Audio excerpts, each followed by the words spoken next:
Oh, hey kids, it's Teacher Jay. Where in the world is Teacher Jay today? I'm gonna give you some facts.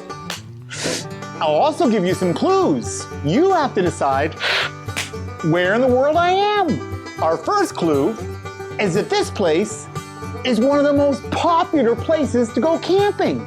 As you can see, I like to camp too. And of course, the reason why people like to camp here is that there's beauty everywhere you look. It's an amazing example of God's beautiful creation.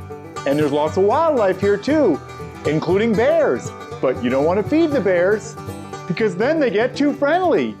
I don't have any food for you. And I'm not bear food.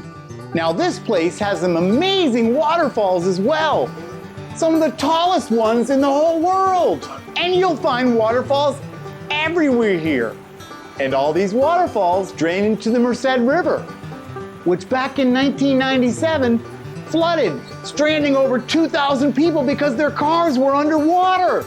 And beyond just waterfalls, there's some incredible rock formations made of granite that are thousands of feet tall. Some of the most famous ones are El Capitan. And of course, Half Dome. From July to October, you can get a permit to hike up the backside and get up on the top for a bird's eye view of the whole valley. Now, an early pioneer and a nature conservationist from the 1800s by the name of John Muir helped to put this place on the map.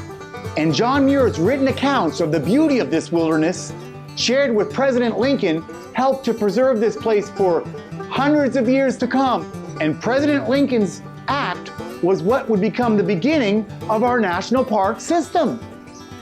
And there's a trail over 200 miles long called the John Muir Trail that cuts right through the center of this park. These granite rock formations are really popular for rock climbers who travel here from all over the world to climb up El Capitan. Takes them 2 days. They have to pitch a tent on the side of the rock, hundreds of feet up in the air. Can you imagine sleeping like that? The outstanding beauty all around me makes me think of God's majesty, which reminds me of a verse from the book of Psalms, chapter 121, verses 1 and 2. I lift my eyes to the mountains. Where does my help come from? My help comes from the Lord, the maker of heaven and earth. Well, that's all the time we have today. Tune in again next week to find out where in the world is Teacher Jay.